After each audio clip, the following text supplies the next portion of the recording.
voice can break the dark. A single spark ignites the heart. But if we turn when justice calls, the chains we forge will bind us all. When truth is silenced, when lies take hold, the cost is freedom, the soul grows cold.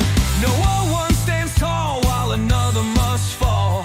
Freedom for one depends on freedom for all. We're mavericks of freedom, rebels in the fight, defending every voice, defending every right. For the moment we falter, the moment we stall, we lose our own freedom when we let others fall. You can't stand free while others kneel. When justice fades, it's freedom they steal.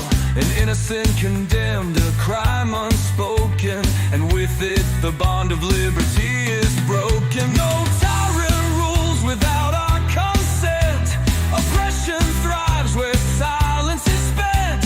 Stand for the weak, the silence the small, or freedom will crumble for us all. We're mavericks of freedom, guardians of the light, fighting for the truth, for what is just and right.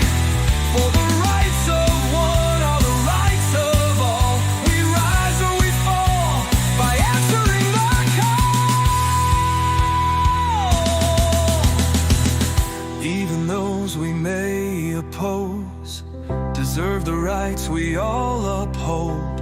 For if we deny them what is fair, we build our own prison in despair.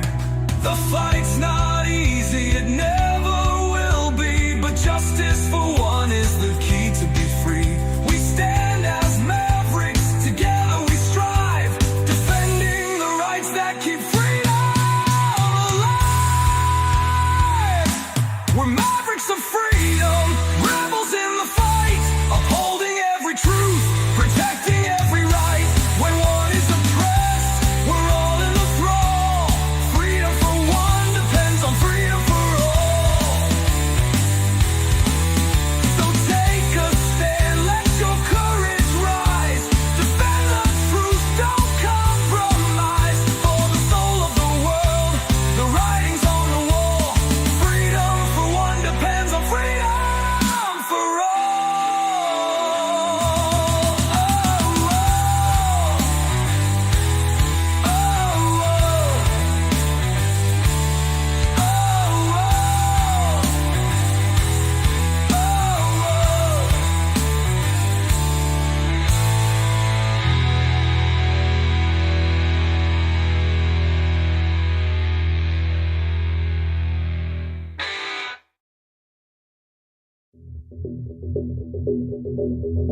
Greetings, Mavericks and new viewers.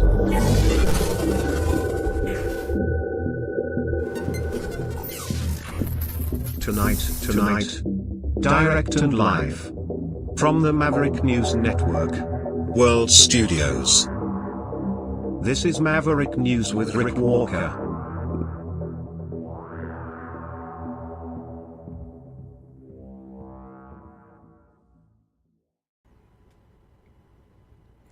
Welcome back to the Maverick News Channel, everyone. Hello, Mavericks.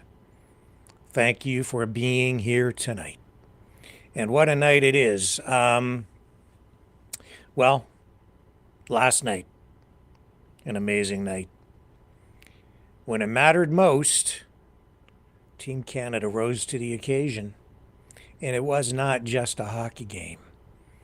It was so much more. I'll talk about that tonight.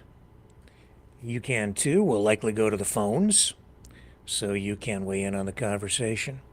We're also going to give you some highlights from the CPAC Conservative Conference, where Steve Bannon, what did he do? You can decide. Was it a Nazi salute or just a wave?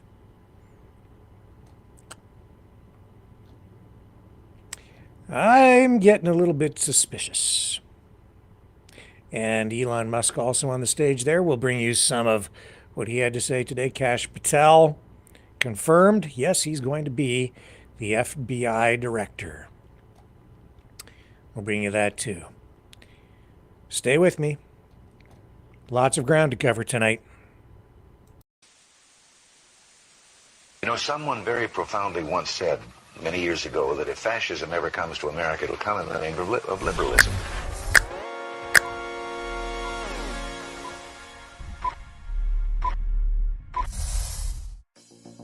Well, I think it's time we ask ourselves if we still know the freedoms that were intended for us by the Founding Fathers.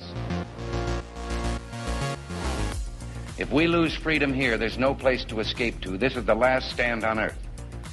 The entire world is watching. Every dictator, every crazy dictator in the world is watching.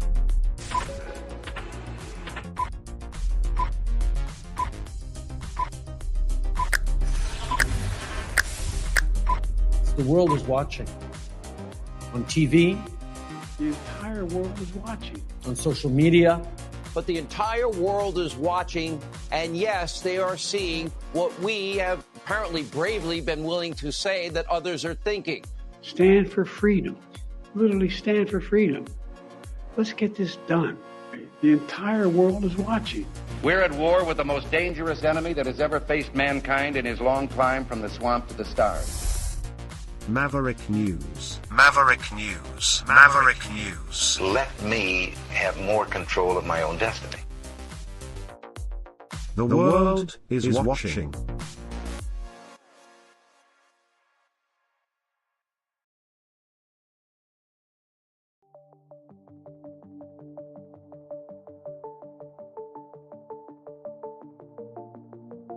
Greetings, brave Mavericks. Our quest for truth continues. We go beyond fake news. Together we expose propaganda. Together we pull others out of rabbit holes. We are maverick thinkers. We are all unique individuals. Defenders of individual rights and freedoms. Credible. Trusted. Grounded in reality. Maverick News. Maverick News. Defending free speech. Free speech. Donate at freedomreporters.com. Do it now. Tomorrow may be too late.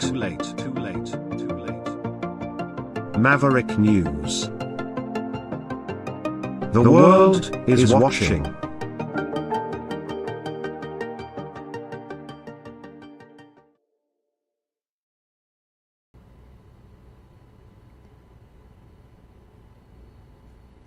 Where shall we start? Should we start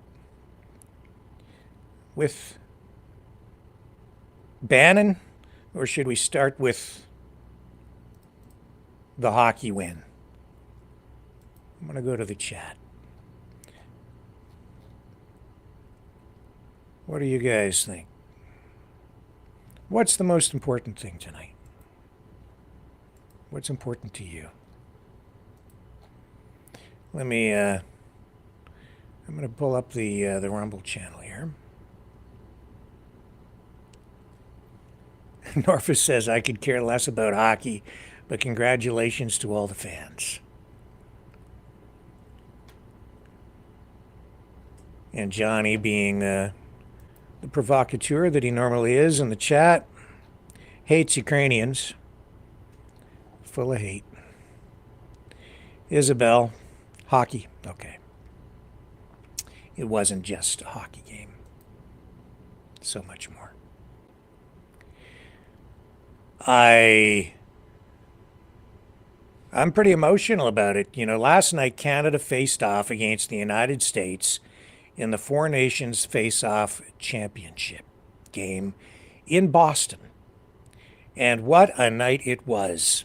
Canada clinched a thrilling 3-2 victory in overtime, an outcome that's being celebrated across the country, not just for the hockey, but for what it means at this very moment in time. Let's talk about why this game was so much more than just a sporting event for Canadians. You see, This win comes at a critical juncture. U.S. President Donald Trump has been stirring the pot, repeatedly floating the idea of Canada becoming America's 51st state. Pretty insulting. He's been goading Canada, suggesting it's only a matter of time before our northern neighbor bends to his vision, offering lower taxes and stronger security and all that jazz.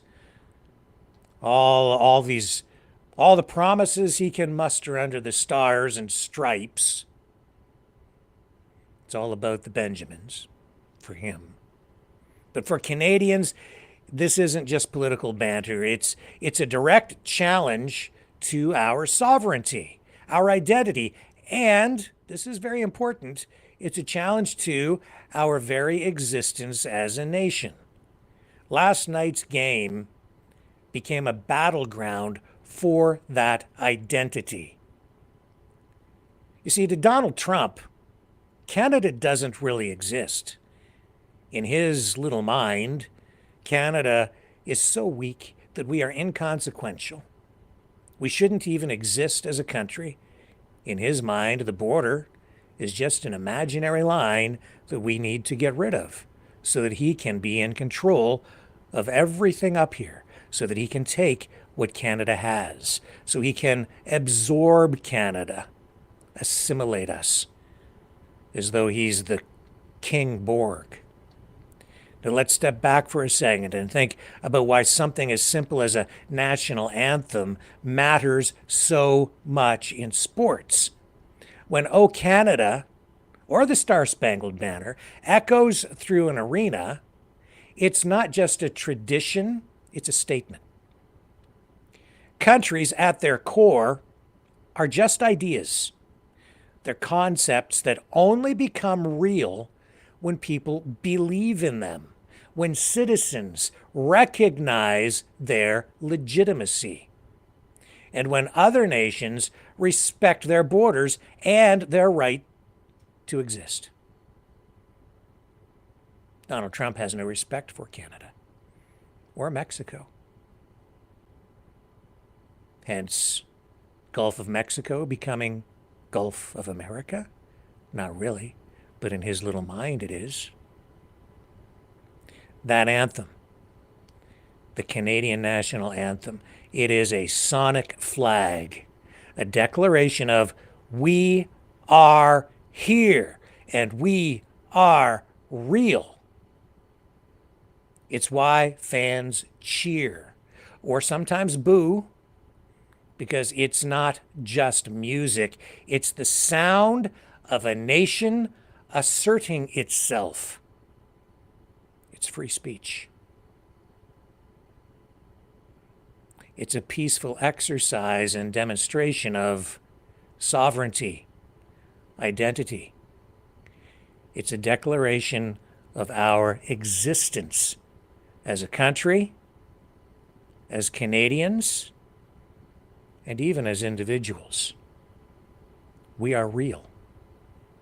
We didn't need tanks. We didn't need fighter jets to assert our sovereignty.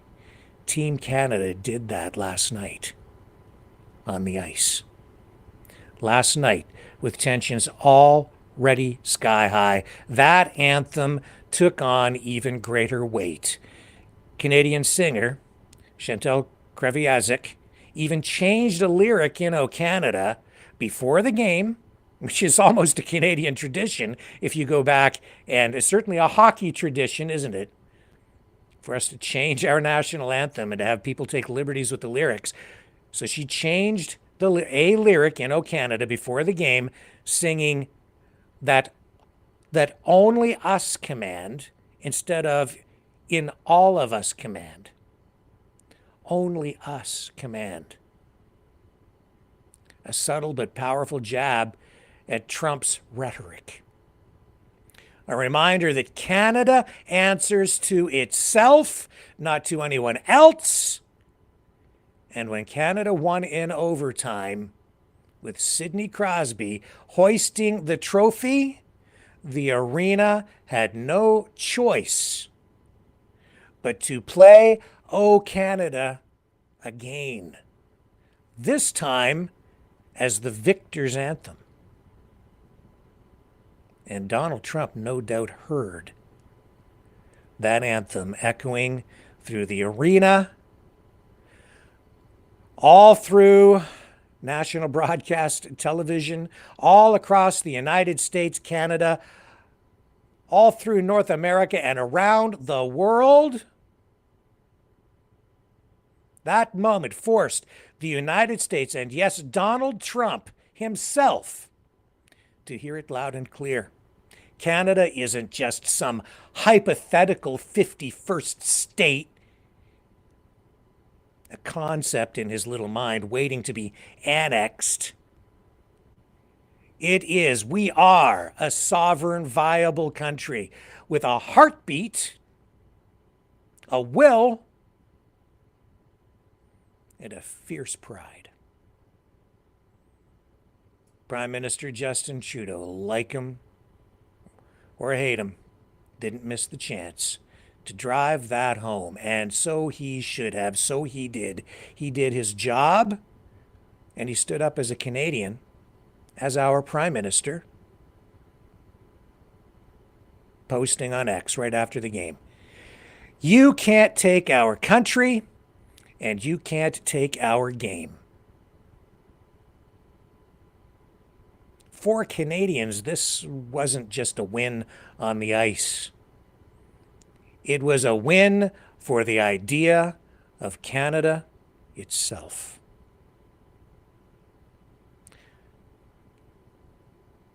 So as the echoes of last night's victory linger, it's a reminder. Nations don't just exist because of lines on a map. They exist because people fight for them, whether that's on the ice, in the stands, or in the face of a blustering neighbor.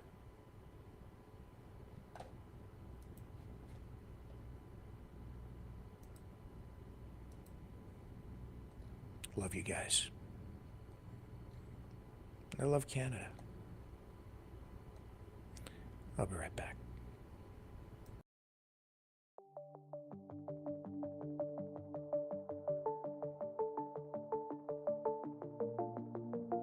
Greetings, brave Mavericks. Our quest for truth continues. We go beyond fake news. Together we expose propaganda. Together we pull others out of rabbit holes. We are maverick thinkers. We are all unique individuals, defenders of individual rights and freedoms, credible, trusted, grounded in reality. Maverick News, Maverick News. Defending free speech, Donate at freedomreporters.com. Do it now. Tomorrow, maybe too late. Maverick News. The world is watching.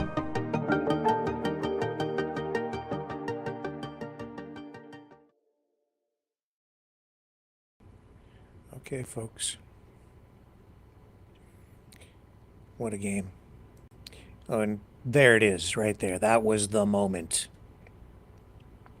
That was the moment where they played the national anthem, the Canadian national anthem. I won't play it here because of the copyright issue, but that's what it looked like. It's a moment Canada, for Canadians, it will resonate for generations. When it was needed most, they stepped up, didn't they? It just meant so much to the country. It was just one of those iconic moments for Canadians. Our American friends will probably forget about this tomorrow, but if they haven't forgotten already. But for Canadians, it's important. It's a source of national pride. Oh boy, so much. And thank you to the Cron for the $2 donation. Thank you so much in the Rumble rants. Truly appreciate that. You can donate over there. In the Rumble Rants, it's like Super Chat on YouTube, which we don't have access to because we're demonetized, but that's okay. We'll survive somehow, thanks to your support. Now, the other big story tonight, CPAC, Conservative Conference. We've got a lot of ground to cover tonight. CPAC, Steve Bannon gave a barn burner of a speech of sorts, but did something that really got some people pretty upset. Extended his arm in a gesture that some people are saying is a Nazi salute. He says it was just a wave.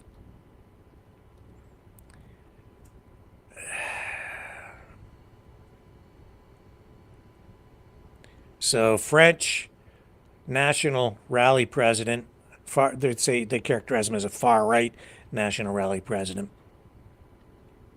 has now canceled his speech at CPAC, and he did that in a reaction to what Bannon did, extending his arm. So I've queued up the speech, and we're going to run that speech from his speech all the way through for you right here, so that you get everything in context, and so you'll see, you can watch for the moment when he does it, and I may highlight it afterward in case you miss it, but you know, it's pretty clear when that moment comes. And the other thing that I find interesting is that he's calling for Trump to run again in 2028. He says it again in this speech. That's not really supposed to happen. And that also has some people worried because they feel like Trump is doing an end run around the Constitution, or is planning to. And I think he is, frankly. I think he's looking for a way to run again. I know that there's proposed legislation out there, and I'll get into the particulars on how that might possibly happen after we listen to this. Yo! What a glorious... Yeah, let me fix this for you. Okay, here we go. Day! Hold it. How did I draw the card to follow Elon Musk? Come on, man! You bring out the world's wealthiest guy, Superman, I'm supposed to follow it? I'm just a crazy Irishman. This is a glorious day. You know why it's glorious? Kash Patel's director of the FBI. Confirmed by the United States Senate. That's not it. Bobby Kennedy Jr., Tulsi Gabbard, Pete Hegseth. Didn't they tell you it couldn't be done? Didn't they? All right there. Didn't the mainstream media say it couldn't be done? None of them, right? It's a glorious day. Mitch McConnell's gone. He retired, right? You did that. Remember on the Ukraine vote? Remember that? He broke his pick on that. You delivered that. Just like you delivered Tulsi and Bobby and Pete and Kash. They said Trump wouldn't get any of his cabinet members as key. He got them all. Why? Because of you. Scott Besson today said Elon's group in the first 30 days found $55 billion of waste, fraud, and abuse, right? $55 billion, that's going to add up to $600, $700, $800 billion. In 1 month, they've done that. And President Trump comes that day, he's so excited, he says, hey, I think we can balance the budget, right? President Trump, hang on for a second. Let's just get it down under $1 trillion. We'll start there. Zelensky's been put in his place, right? Right? And the J6ers are here at CPAC. of them. From the medium-high security prisons to the U.S. penitentiaries, to the men that got diesel therapy, all of them are here. Right? They don't like that up there. You don't like the J6s being here. The J6 are here.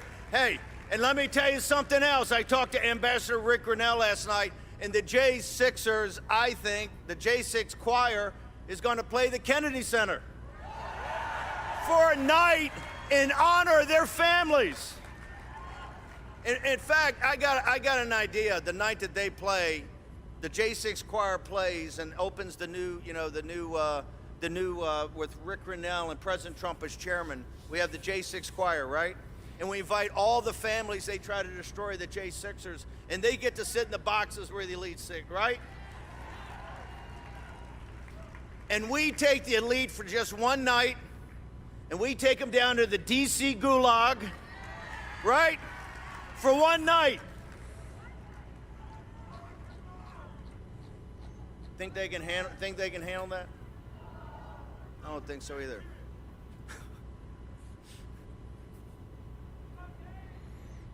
Game likes game, right? Game knows game, right? I tell you, it's game. The gentleman sitting in the White House, Donald J. Trump, it's a glorious day. Days of thunder. Days of thunder and years of lightning. Every day is Christmas Day. Every day you get more executive orders, more executive actions. It's not going to stop. But you know what's the most important thing of all that? It's you. You're here today at CPAC. You represent the tip of the spear of the populist nationalist movement. All of that, from Castile to McConnell leaving, to the J6 being free, right? To Zelensky being put in his place. And Elon just said it right there. It's been nothing but grift. The parents and the kids in Ukraine didn't want him to die. Who wanted him to die? The globalists want him to die. Who said stop it? You said stop it. You gave voice to President Trump. Now, why is it so important that all the media's here and the world's here and the Financial Times of London and the New York Times and all these? Why are they all here? They're not here to see me. They can see me every day on Real America's Voice screaming like a madman into a microphone. They can see Rob Schmidt and Elon. Elon's everywhere, right? It's great he did this. He's everywhere. Right? J.D. Vance, gave a great speech, and you can see J.D. all the time. President Trump's going to give a magnificent speech on Saturday, is he not? But they get enough of President Trump every day, don't they? Hell yeah. He calls them into the Oval Office. He's signing executive executive orders, and they're sitting there throwing these questions. Ba-boom, ba-boom. He's like a howitzer. Oh, they got enough of President Trump. You know what they're really here for? You're here because of you.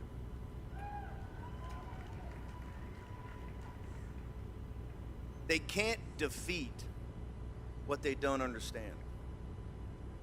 They can't destroy what they don't understand, right? They can't contain what they don't understand. From Riyadh to Beijing to Berlin to the city of London to Buenos Aires, you name it, in every world capital, every hedge fund, every political consultant, all the money, all the power, all the legislation. You know what they want? They want to understand MAGA. You know why? You represent the best of the American people. In your righteous indignation, you rose up. Right? You rose up. How many times I've been doing this? Last 2 or 3 years? What did I tell you last year on this very stage? We're going to win. We're going to win the primary. We're going to win the general election. And Donald Trump's going to return to the White House. And all these guys, all the mainstream media, the fake news, mocked and ridiculed. Trump's not going to win the primary, right? They had, who was it? Nikki Haley? Had Governor, and I like Governor DeSantis' life. Has Governor DeSantis dropped out by then? I don't remember. Well, it was soon thereafter. You had Trump's back. You had Trump's back in those dark days of 2021, did you not? Remember, he went to Mar-a-Lago, and it was like a lion in winter, and they all abandoned him except for you. And the Schlaps had enough guts and courage to taking the CPAC in Orlando and march 47 days after he had gone into exile because, guess what? They stole the 2020 election. Is there any doubt in your mind that they stole the 2020 election? They stole it. And they know they stole it. They thought you were finished. They were going to debank you. They were going to deplatform you. You were nothing but trash. You're nothing but garbage. You're nothing but deplorables. Right? You surprised them with Hillary Clinton in 16. And guess what? 74 million, 11 more than we had in 2016 voted when you won the 2020 election. And the reason the J6ers are here and they're patriots is because that was a Fed surrection, totally set up by the FBI, by the Justice Department, by DOGE, all of them. And we're going to show the receipts. We're going to show the receipts. And they thought Trump's finished and you're finished. No. I want you to look within yourself right now of that journey. Go back to 2021. Go back to your life. Go back to the anxiety, and man, Trump won, but they stole it. The system's so big, so corrupt, so powerful. Remember that? Back on our heels, right? You didn't quit, just like in any military contest. We got a rally point. We dug the guide on in and said, you know what? Regroup, dust ourselves off, fix bayonets. We're charging again. That is why Kash Patel is the director of the FBI. That is why Bobby Kennedy is the head of HHS. That is why Tulsi Gabbard is a DNI. That is why Pete Hegseth is across the river in the Pentagon. Fix bayonets. Fix bayonets. You're not going to stop. You know why they fear you in Riyadh. You know why they fear you in Beijing. You know why they fear you in Berlin and the city of London, because they know you're not stoppable, right? This time, almost 80 million votes, 40% of black men in this country came and voted with you and supported you. Majority of Hispanic families voted with you. Every Asian American in this country, come. This is your home, is MAGA, right? Everybody from India that's here in the United States as a citizen, come. This is your home, MAGA, right? Make America healthy again. Do it like that. We're going to hard weld MAHA to MAGA. You're unstoppable. You're unstoppable, and they know that. You don't think in Riyadh they know that. You don't think in Rome they know that. You don't think in Berlin they know that. The righteous indignation of the American people, just like every patriot grave, just like the Revolution, the Civil War, and World War II, they understand when the American people, with its common sense, isn't what President Trump say, a revolution of common sense, right? It's also a revolution of common decency. The decency, the grit, the determination, the courage of the American people is unparalleled in world history. This is why we have our best and brightest on every battlefield all throughout the world, from the South Pacific to Europe to North Africa. What other nation on earth's ever done that? None. What other people have ever done that? None. Only you. And you rose up, and you said, you know what? Trump is our guy. Is President Trump perfect? No, he's far from perfect. He's an imperfect instrument. But I will tell you, General Washington was an imperfect instrument. Abraham Lincoln was an imperfect instrument. And he's the third. These come along about every 100 years. Leaders that take us in a new direction. And that's what Trump has done. It was divine providence that won 16. And it was divine providence hand that let them steal 2020. Because we had to see how depraved they were. We had to see how demonic they were. We had to see what they were prepared to do to this country. And what did you do? Did you ever falter? No, you did not. Did you ever doubt? No, you did not. Did you ever question? No, you did not. And you know what it brought us? A glorious, glorious, glorious victory.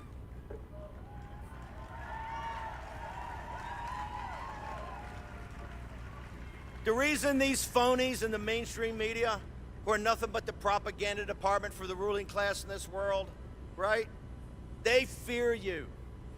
They fear you because they understand you're not beatable. You're not beatable.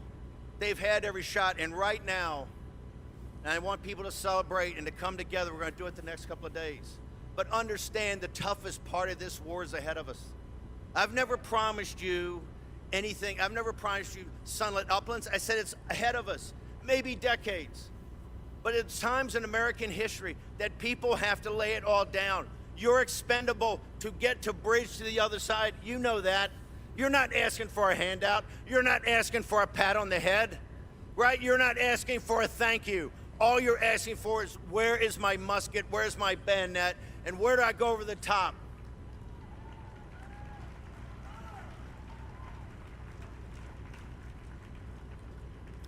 The other question, they're all running around. What's the future of MAGA? What's the future of 2028? We ain't worried about 2028. We're worried about today and tomorrow and the next day. That's how we won. We didn't go back in 2021. Well, what's going to happen in 2024? No, it's every single day. You report for duty and we get it done. Action, action, action. So media, you don't have to come up and ask me. I'm going to tell you right now. The future of America is MAGA, okay?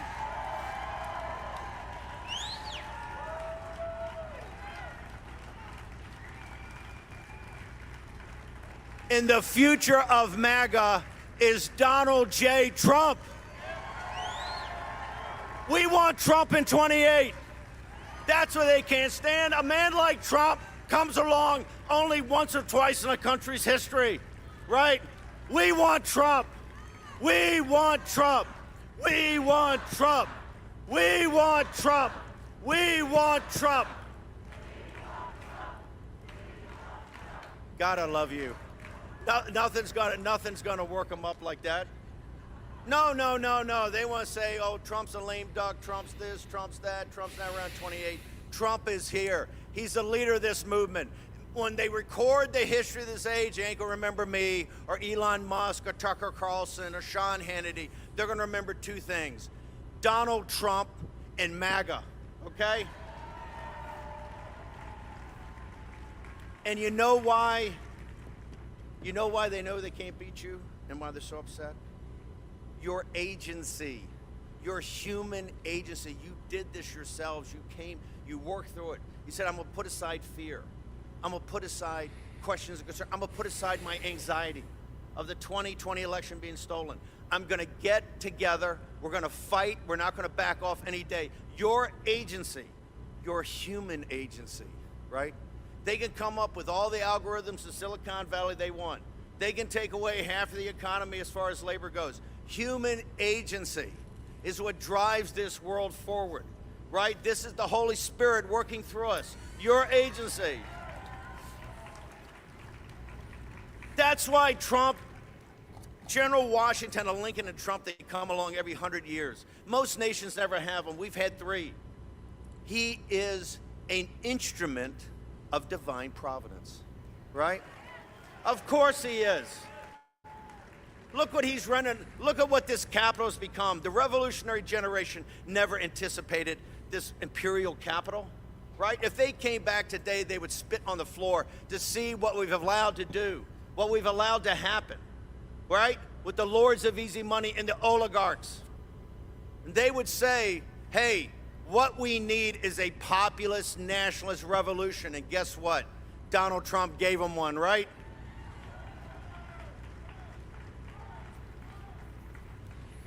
It's going to get so tough. It's going to get so hard. Are you going to quit or are you going to back Trump? Are you prepared to fight when he made the moral decision to come back from Mar-a-Lago, understand they were going to put him in prison for 700 years, right? They were going to bankrupt him. They're going to destroy his family. What did he do? He came back in 47 days and said, I'm in. Are you in? Right? When they tried to shoot him, when they tried to assassinate him, and he was on the ground right there, they could have crawled off like any other politician in the world. What did he do? He got up. And what did he say? What did he say? I can't hear you. Are you prepared to fight for Trump? Are you prepared to fight for this republic? Are you prepared to fight for this country? The hardest, toughest days are ahead, folks, but you know what? Riyadh, Berlin, Beijing, Moscow, the city of London, right here. This is not beatable. You can't, the only way we lose is if we quit. The only way we don't have victory if we surrender. The only way that they win is we retreat. And we're not going to retreat. We're not going to surrender. We're not going to quit. Fight, fight, fight. Right there.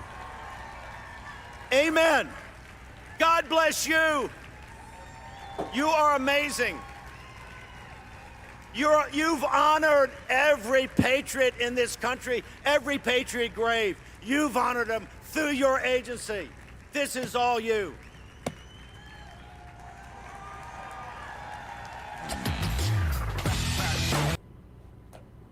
So you saw it. Let's back it up and rewind that. You can decide for yourself.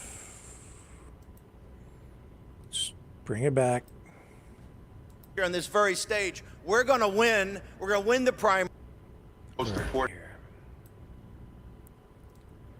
see. Let me. To the other side, you know that. You're not asking for a handout. You're not asking.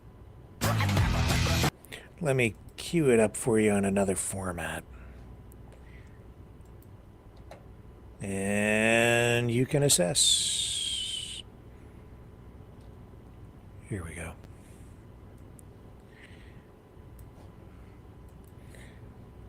So, yeah, a lot of people upset about this. Bannon says it was just a wave. Here we go. Shorter clips so we can run it again. Here we go. Only way that they win is we retreat. And we're not going to retreat. We're not going to surrender. We're not going to quit. Fight, fight, fight.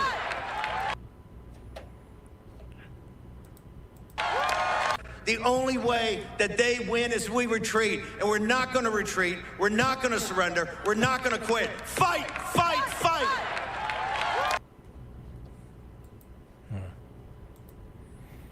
Comments in the chat? Trumpinator. You lunatics see Nazis everywhere. Well, would that be inaccurate?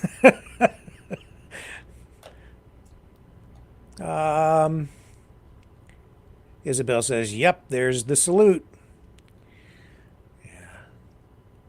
Patty says, this is pretty weak, Rick. Instead of talking about Bannon's message, making up fake hand gestures to obsess on it is weak. Okay. Hey, man, it's like just making headlines all around the world. It's news. Deal with it.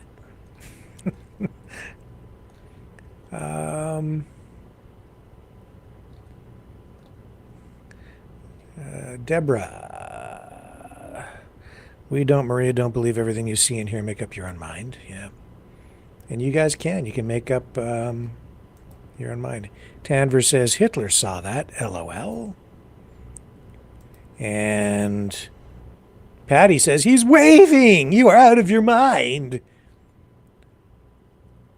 Merrick says, I don't think it's a salute. Wouldn't quite say it's a wave. More like an acknowledgement.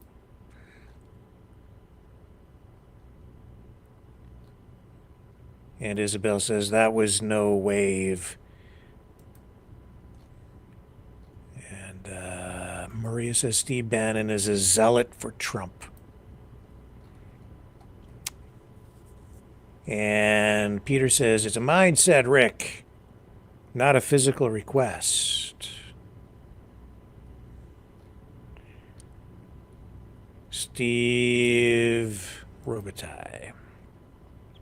It's back, baby.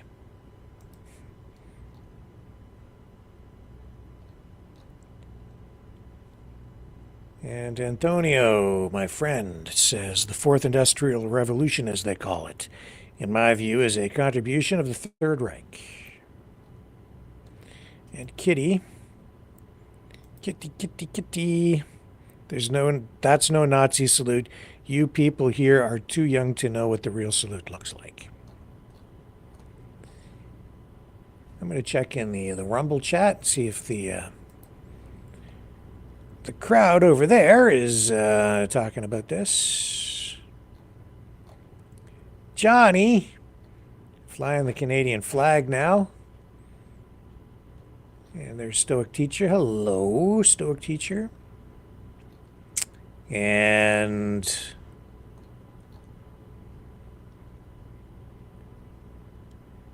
Stoic Teacher says, without doubt, that gesture is clear. And Norfa, a sloppy salute. And Johnny says one finger salute would be better. Okay. So, a range of opinions there. And No Worries says, I can, what's he saying? Or he or she? Ricky Walker, you can adopt me, then you can be my daddy. Right. And Kevin Bullock says, how long do you have to hold that pose? I don't know how long you have to keep your arm extended to make it official. I will say this, regardless of whether he meant to do it or not, I guarantee you have neo-Nazis out there tonight celebrating and using it to further normalize the use of said Nazi salute in our society, just as they did with Elon Musk, who also extended his arm, not just once, and then it was used to promote it within groups that want to use it and are using it, and to normalize its use. And in that way it is dangerous. And I would think that someone like Bannon,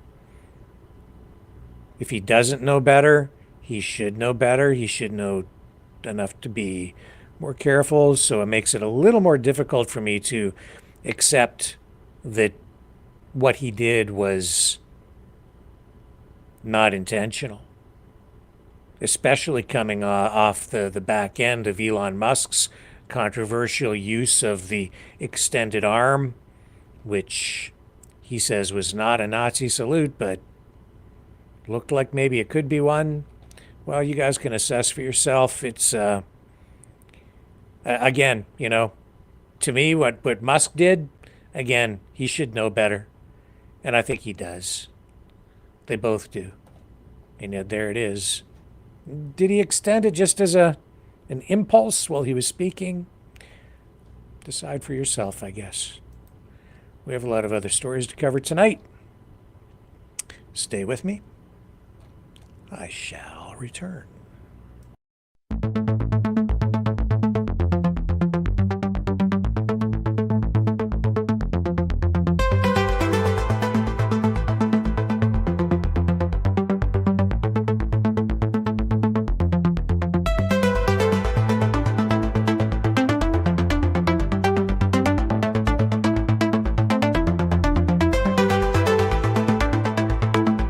Maverick News. Expose lies and tell truth.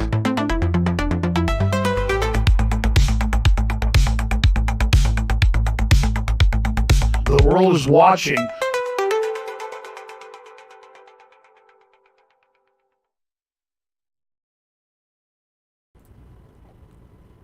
So the Liberal leadership race has one candidate, or had one candidate, who was different than the others. I think probably some of you have taken note of Ruby Dalla. Well, she has portrayed herself as sort of a bridge candidate, somebody who might bring people on different sides together. Portrays herself as a sort of a liberal Donald Trump for Canada. Well, she's being kicked out of the Liberal leadership race now. The Liberal Party of Canada committee voted her out unanimously, disqualifying her. She says she's in violation of Liberal Party rules. She's facing 12 allegations, including accepting donations from a corporation in the form of payments to campaign staff. And she's accused of failing to disclose the involvement of a non-Canadian citizen in her campaign, which the party alleges amounts to foreign interference if it happened during an election period. And she's just been, I just find her a little bit weird because she just doesn't seem to fit the Liberal mold at all. And so the party is going to withhold $21,000 of hers in contributions to her campaign as it investigates whether 12 donors surpassed maximum contribution amounts. And this whole probe comes after Elections Canada published the donation data it received from the candidates up until February 9th. And it shows that 12 donations appearing under a tab called Statement of Contributions returned to contributors or remitted to the Chief Electoral Officer raised flags. And of the 12 names on the list, 3 pairs share the same last name and postal code, and all 12 of them have been recorded as having donated $1,750, the maximum amount permissible by law. So this story broke from CBC, Canada's state broadcaster, and Ruby Dalla is, not surprisingly, not happy about it, and was interviewed on CPAC, gave an interview over there. I was in contact with her campaign. I've been trying to get an interview set up with her. I did get one response back, but I was never able to get her on the program. I just find her to be kind of an interesting political figure, and certainly not a typical liberal, trying to sort of portray herself as a conservative liberal, so a blue liberal. In Canada, that would be a conservative liberal. Colors are kind of swapped around up here, red and blue. Blue is conservative and red is more liberal. Sort of opposite in the U.S., but that's the way it is here. So she's sort of a blue liberal, or so she says. Anyway, here's a clip from her CPAC interview today as she responds to and reacts to her, this decision by the party to kick her out of the leadership race. So, as I said, the party says its questions had nothing to do with foreign interference. So I was wondering if you might clarify then what the questions were that was being asked of you. It's internal party matters, so I cannot comment, but they did put forward a set of questions. We have given all of the requested information along with all of the supporting documentation that they requested. I was very shocked to read in the Globe this morning that there are these sources within the Liberal Party talking about foreign interference, and I can categorically say that it is completely false. It is unacceptable. I was born and raised here in Canada. I am running for the leadership of the Liberal Party of Canada and as Canada's next Prime Minister, and to insinuate because I am of Indian origin, because I am a woman of color from a multicultural community in Canada, to paint me with a brush of foreign interference as I'm running for one of the top leadership jobs of our country, it's simply unacceptable. I hear what you are saying, but are you making that jump? Because they are, the Globe and Mail, citing two unnamed sources saying that there were concerns around foreign interference, but you're making the jump that it is because of your Indian heritage. Well, I will certainly not allow, anyone who is seeking any type of elected office in our country who is from an immigrant community or a multicultural community or someone of color to be painted with this brush of foreign interference. It is unacceptable. I know that I am making history by being the first woman of color who is running, for the leadership and as Canada's Prime Minister. And it is very important that the integrity of the process never be compromised. But I just found it shocking because I have been born and raised here. I have dedicated my life to the party, to public service in Canada, and I have spent my time on the campaign talking about real results, talking about issues that impact so many Canadian families. Okay, that's enough. I'm not dialed into the Liberal Party enough to know for sure, but as an outsider, a journalist looking in, I don't think it's about her skin color. I don't think it's about her culture. I don't think it's about her ethnicity. It's none of that. They don't like her because she doesn't fit the mold. They view her as some sort of a threat. I don't think they like her politics, her ideology.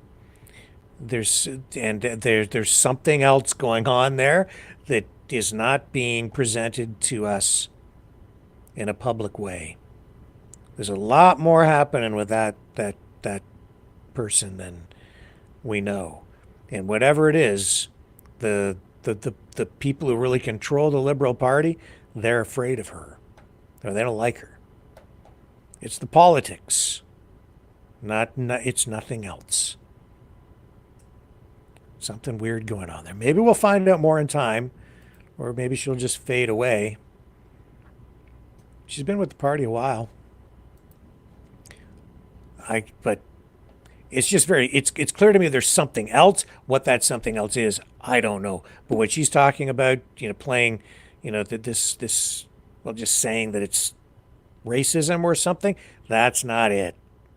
That is not it.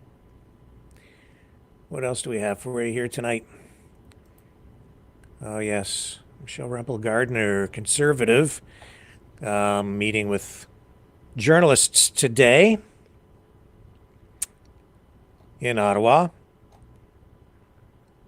And the conservatives are calling on the front runner in the Liberal leadership race, Mark Carney, to disclose his financial interests.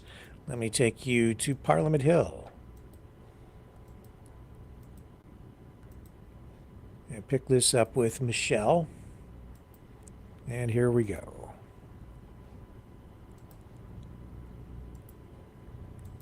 Leadership race on March 9th, Canada could face an unprecedented situation. A Prime Minister who has never held elected office and under a loophole in Canada's ethics laws may not have to disclose his financial assets prior to an election. This raises significant concerns about his potential to influence policy for personal enrichment at the expense of average Canadians, particularly when it comes to a company called Stripe. Mark Carney served as a board member of Stripe, a $65 billion Irish-American payment processor, while also acting as a senior economic advisor to Prime Minister Justin Trudeau. Right now, Stripe is widely speculated to be preparing for an initial public offering, or going public, potentially this year. Recent actions which show this, that investors have speculated on its IPO evidence, include the company's cutting 1,000 jobs about a couple of years ago, but even more recently, the company just shed another 300 jobs. And this is something that some analysts are saying could be evidence of the company leaning operations ahead of an initial public offering. At his campaign launch on January 16th, Carney announced his resignations from the board of Stripe, Brookfield, Bloomberg, and others. But notably, he didn't confirm whether or not he had divested his financial interests in these companies. It's standards for board members to receive stock options or shares. And the question that I have is whether or not Mark Carney received any from Stripe and whether or not he still holds those interests. A very large, right now the valuation of a potential Stripe IPO is somewhere in the neighborhood of $65 to $70 billion, could translate into substantial financial gain for somebody who holds certain financial instruments, as Mr. Carney potentially could. And also, Stripe, as a federally regulated financial services company in Canada, makes disclosure of his interests especially critical. So, Canadians deserve a straightforward answer. Does Mark Carney still hold any stake in Stripe? Now, just to explain the loophole that I've mentioned. Under Canada's Conflict of Interest Act, public office holders have 60 days to file disclosures and 120 days to finalize them after assuming office. If Carney wins the leadership and then quickly calls an election, it's conceivable that he wouldn't have to disclose his financial interests, such as the one in Stripe, until after an election. And again, this is a situation that the law didn't anticipate. An unelected person who had significant corporate board interests becoming prime minister and then not disclosing his interests ahead of a federal election. There's another issue with Stripe as well, too. Earlier this year, Visa and MasterCard reduced interchange fees, promising Canadian small businesses $1 billion in savings over 5 years. Stripe, however, retained some of these savings from small business clients. They held it back. In late 2024, former Finance Minister Chrystia Freeland pledged policy action to ensure that payment processors, particularly Stripe, would be mandated to pass along savings to small businesses. Yet, Mark Carney has been curiously silent on this issue, and because Parliament is prorogued and committee hearings that were looking at this issue can't continue, these savings have not been passed along to small businesses. The other thing is that because these savings are not being passed along to small businesses and are being retained by Stripe, it could help inflate its value ahead of a potential IPO. So today, Conservatives are calling upon the following. For Mark Carney to disclose all of his corporate interests, not just in Stripe. I firmly think that Canadians, anybody seeking to lead this country, need to live above the letter of the law and with the spirit of the law, which he's not doing by not disclosing his assets. And we're also calling upon him to speak out and call upon Stripe to pass these interchange fee savings to small businesses, particularly as every Canadian business requires everything that we can possibly do to help them get ahead under the threat of American tariffs. Thank you. Is your party going to defund the CBC? Our party has been very clear on that issue. Conservative leader Pierre Poilievre has made multiple statements that he would like to defund the CBC while maintaining a strong journalism environment in Canada. Pourriez-vous clarifier qu'est-ce que ça veut dire? En anglais, s'il vous plaît. Pardon. What does it mean to defund the CBC? Is it a part? Is it totally? What it means?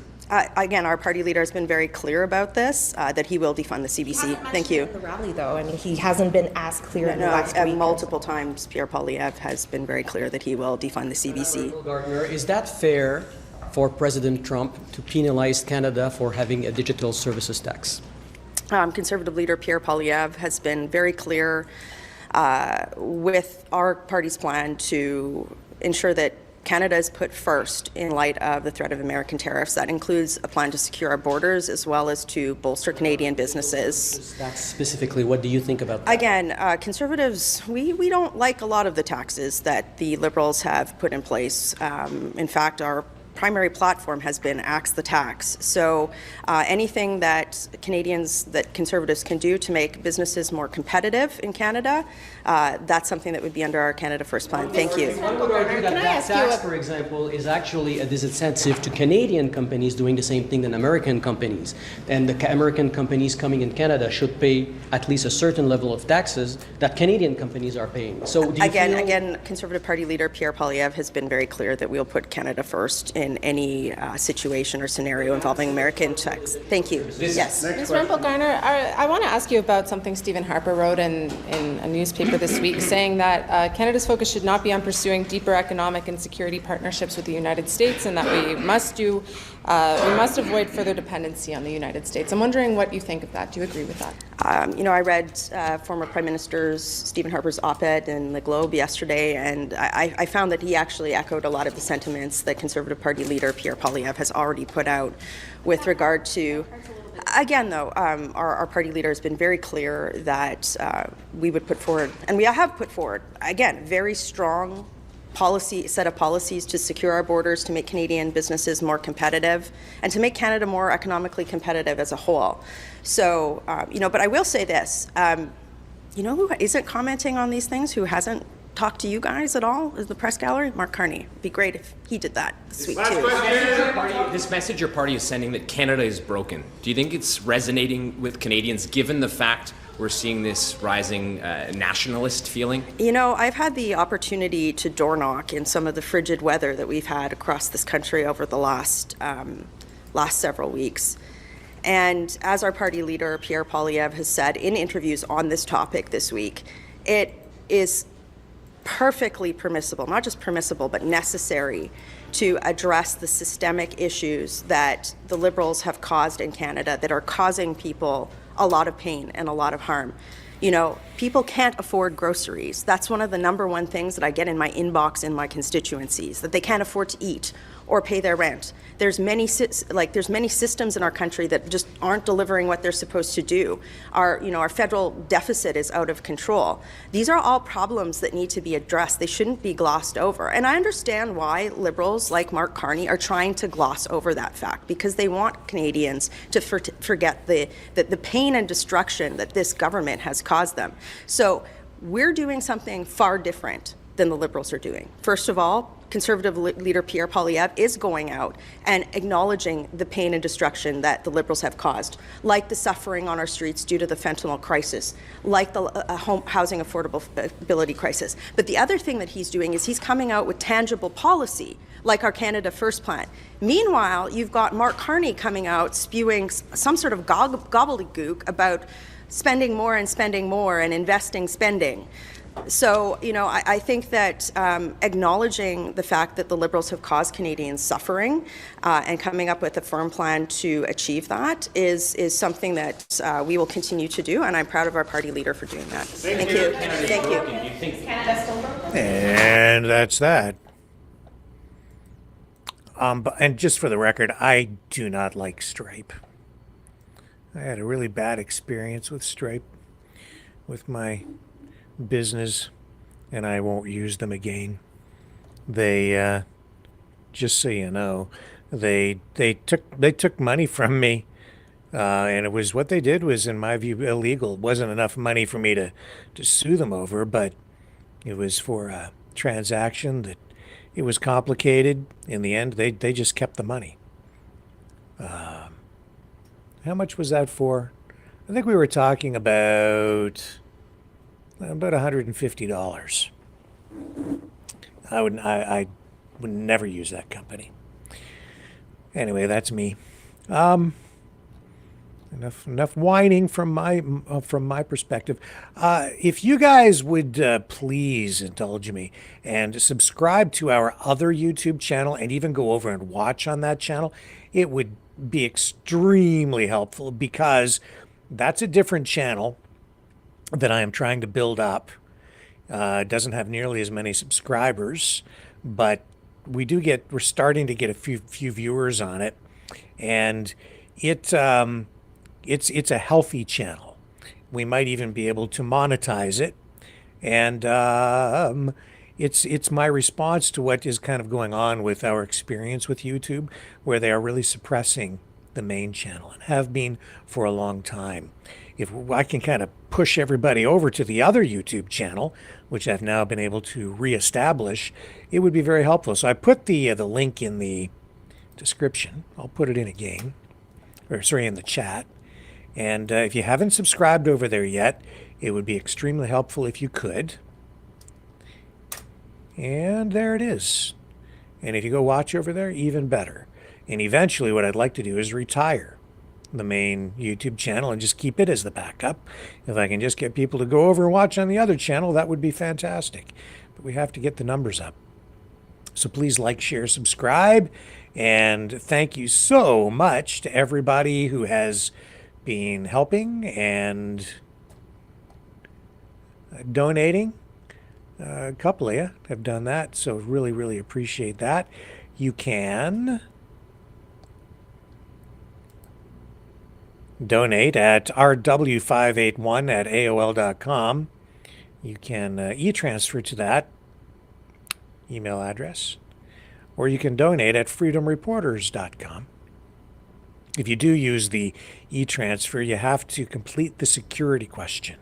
Otherwise, we can't proceed with any deposits because it goes into a business account so that we can file our taxes and do all of those things that are required by law. So we pay our taxes.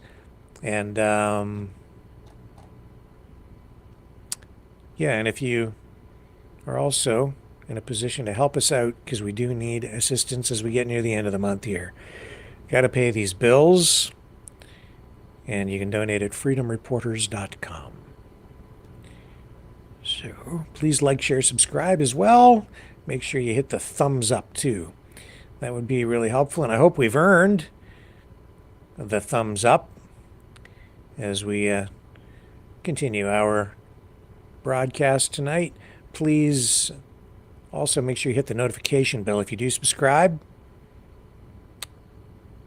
on either of the two YouTube channels. That way you will receive a notification when we publish new videos.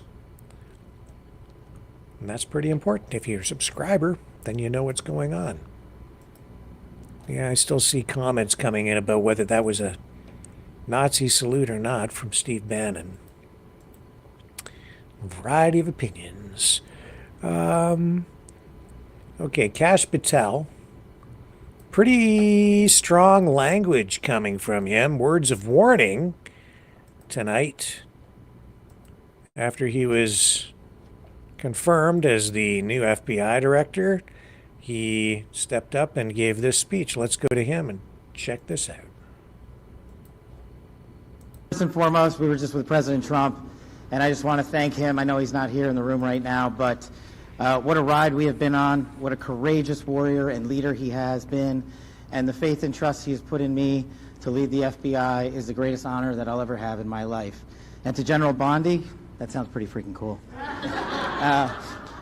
Pam, you're my sister, you're my mentor, you're my friend, you're my boss, and the confidence you have placed in me, I will never violate that trust. The men and women of the FBI will be led under your leadership through one standard, the Constitution. So thank you for entrusting me, Pam.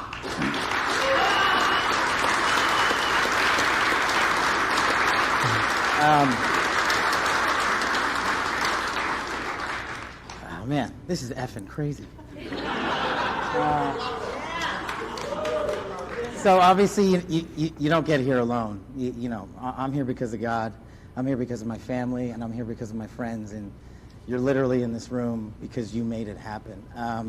My sister, Nisha, and my nephew, Aryan, flew in from London just to be here. My beautiful girlfriend, Alexis, is here. Yes, I agree. My aunts and uncles are here. They've come from all over the country. I am living the American dream. And anyone that thinks the American dream is dead, just look right here. You're talking to a first-generation Indian kid who's about to lead the law enforcement community, the greatest nation on God's green earth. That can't happen anywhere else.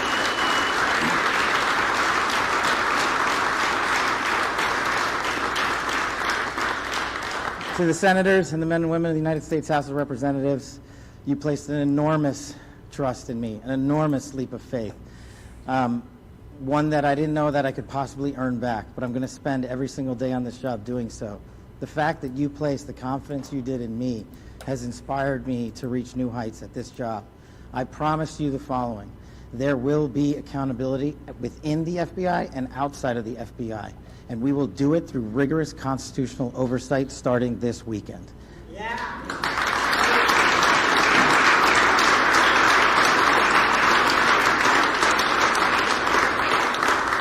This is great. We all used to live in the same freaking house.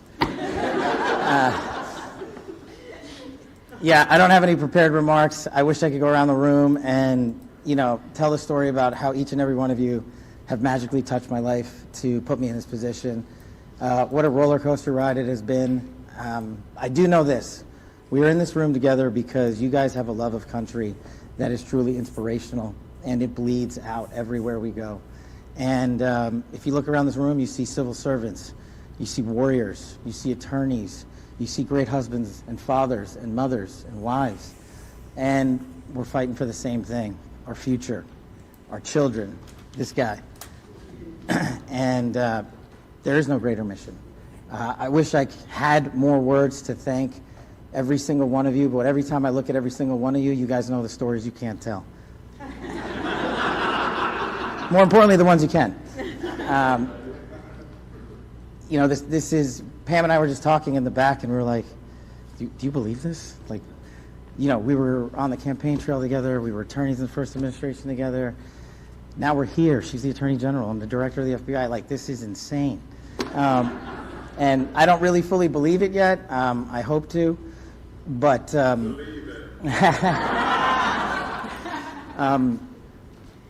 I'm just not here without you guys. And look, I know the media's in here.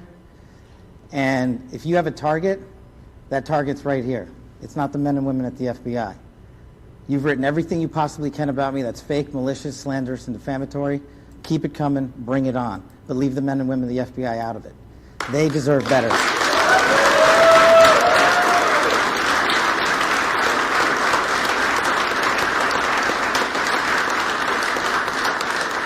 And for those of you who think that there's going to be a two-tier system of justice, not with Attorney General Bondi. There's a singular system of justice for all Americans, and there will be accountability. And the reason that this mission is so important is simply the following. 100,000 people last year raped. 100,000 people died of CCP fentanyl overdose and heroin. 17,000 homicides. Violent crime is out of control. We cannot have a United States of America where that is acceptable, where someone dies every 30 minutes, where someone ODs every 7, where someone's raped every 6. That cannot be allowed to continue, and it will not be allowed to continue. Our national security mission is equally as important.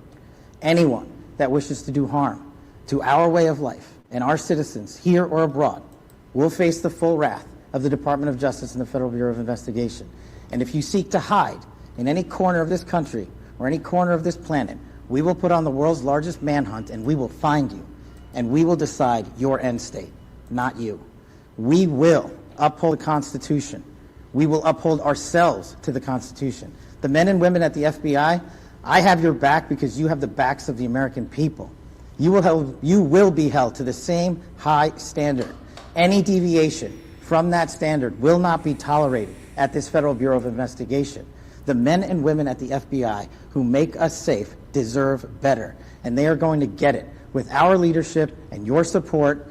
God bless America, and God bless every one of you. I love this country.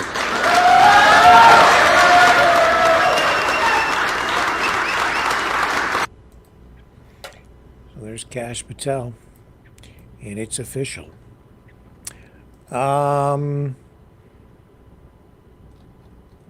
So a federal judge has now paved the way for Donald Trump and his administration to push ahead with removing thousands of U.S. Agency for International Development workers from their jobs. This coming from U.S. District Judge Carl Nichols, who denied a request from labor groups who wanted to issue a preliminary injunction after the Trump administration said that thousands of USAID employees would be placed on administrative leave and ordered agency personnel abroad to return to the U.S. within 30 days. So this clears the way for Trump to pursue his goals there. And in I think a development that probably is of great interest to many people here, the attorney, or one of the attorneys representing Sean Diddy Coombs in that sex trafficking case, has announced that he is stepping down as counsel. The attorney's name is Anthony Rico, and he filed a motion in New York City court, and he says that under no circumstances, this is his words, Under no circumstances can I continue to effectively serve as counsel for Sean Combs. He didn't give an explanation as to why, but he said it would not affect the trial date, which is set for May 5th. The lawyer was retained by Combs back in September and has not so far given any other statements to media. And of course, we all know what the charges surrounding P. Diddy is all about. He's 55 years old. I didn't realize he was that old, but he is. And he's been hit with like over 30 different civil lawsuits accusing him of sexual assault, misconduct over many decades, and this federal indictment alleges that Combs orchestrated and recorded coerced sex, forced sex acts. And these parties that those who attended said were called freak-offs.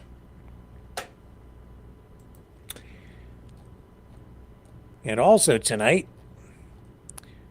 President Trump has fired Air Force General C.Q. Brown as chairman of the Joint Chiefs of Staff. This guy is a one-time fighter pilot. Yeah. Significant figure, and he's gone. Wow. So Trump says that he's nominating Air Force Lieutenant General Dan Razin Kane to become the next chairman. Kane is a career F-16 pilot who served on active duty, and in the National Guard, and has most recently served as the Associate Director for Military Affairs at the CIA. So lots of changes happening. He's out there purging. As I say, I think DOGE is in many ways, it should be renamed the Department of Getting Even. And speaking of getting even, well, I don't know if this is about getting even, but it's about getting out of jail with a get out of jail free card from Donald Trump. But the former leader of the Proud Boys, Enrique Tarrio, yeah, he was let out of jail, but today he was arrested and charged for assault outside the U.S. Capitol. He was granted clemency by President Trump last month. And now today had some sort of a run-in with a protester on Capitol Hill. I guess he was handcuffed, searched, put in a police van by U.S. Capitol Police. He was there with several other members of the Proud Boys and Oath Keepers for some sort of a press conference. And police say he was charged with assault. Happened around 2:30 Eastern Time this afternoon. Never a dull moment. So we'll kind of follow that a little bit over the next day or so too. See how that plays out. And that gets us down here to the bottom of the hour. So I'll tell you what, I know that some of you maybe want to weigh in on the conversation tonight, so we might take a few phone calls. Let me get the system set up here. And I'll run the promo to let you guys know how you can call in and join the conversation tonight. And here it is. Call now. Okay, Mavericks, it's call-in time. Join the conversation. Call 1-647-734-4220. Then enter the PIN number 860-075-764, followed by the pound sign.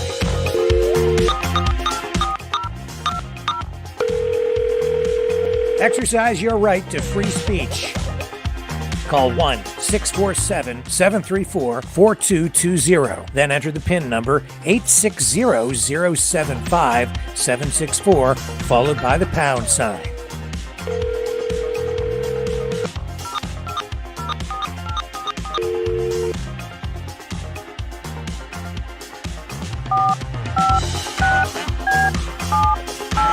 Call 1-647-734-4220. Then enter the PIN number 860-075-764, followed by the pound sign. Maverick News.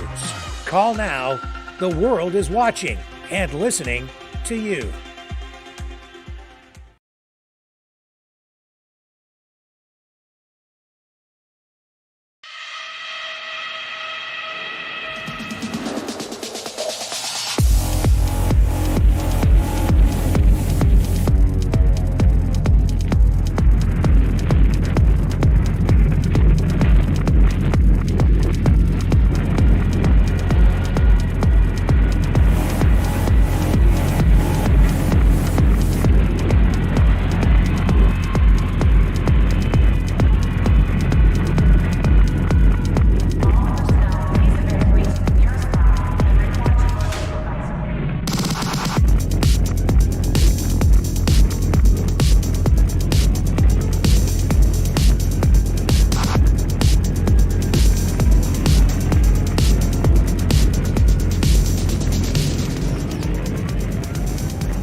Maverick News.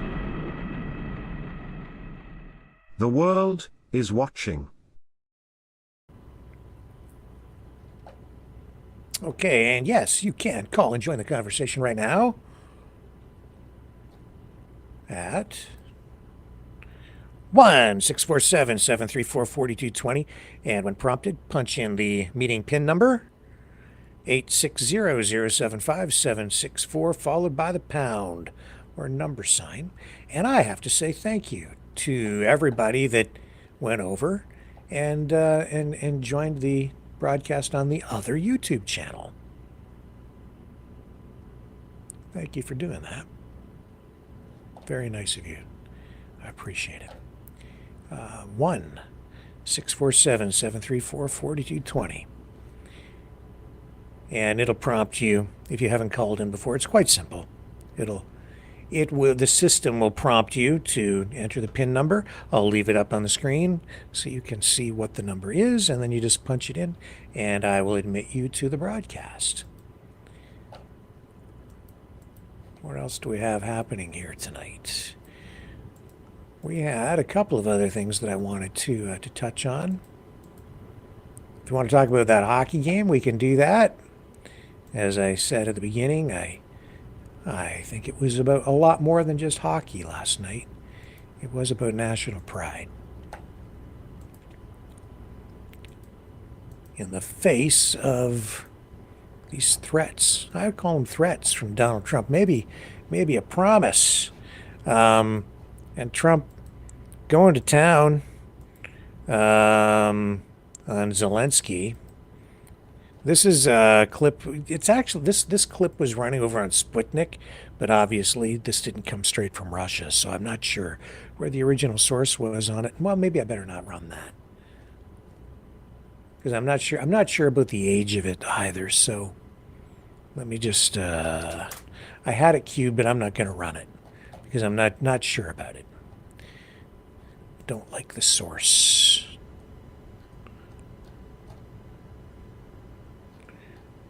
I will say this, though, you're seeing quite a number of people pivoting on the whole, they're pivoting on the United States. As much as Trump says that the United States is respected again around the world, I don't know about that. And I'm not even sure how these peace talks are going to play out, because what I'm seeing, and you're not hearing it too much on the U.S. side, is Europe. Zelensky has done a pretty skillful job, I would say, of playing politics, kind of just stepping away from Trump and going over and aligning himself more with European leaders, because it's pretty clear that there's no love lost at this point between Zelensky and Donald Trump. And it goes back to, Trump's phone call and when the first time he was in office, and he wanted Zelensky to essentially do some things that he really couldn't do, because I think it might have even violated Ukrainian law at the time. He wanted Zelensky to cough up dirt on Joe Biden and his son Hunter. And I don't think that Zelensky could really honestly do it. It was that's what prompted, the impeachment efforts. And if Zelensky had done that, that would have in itself been maybe compromising for Zelensky within Ukraine, because he would have been caving to political pressure from a U.S. president to spill dirt or even go find dirt or whatever. But it's against Trump's political opponent.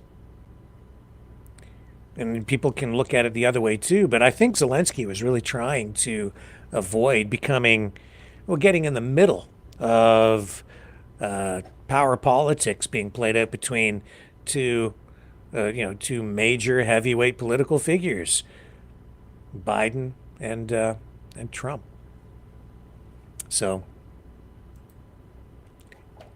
yeah. Anyway, I need to take a little break here while we wait for the first phone calls to come in. And again, the number to call, 1-647-734-4220. I shall return.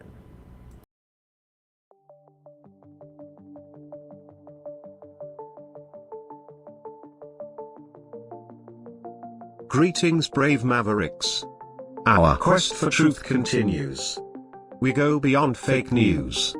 Together we expose propaganda. Together we pull others out of rabbit holes. We are maverick thinkers. We are all unique individuals, defenders of individual rights and freedoms, credible, trusted, grounded in reality. Maverick News, Maverick News. Defending free speech, free speech. Donate at freedomreporters.com. Do it now. Tomorrow may be too late. Maverick News. The world is watching.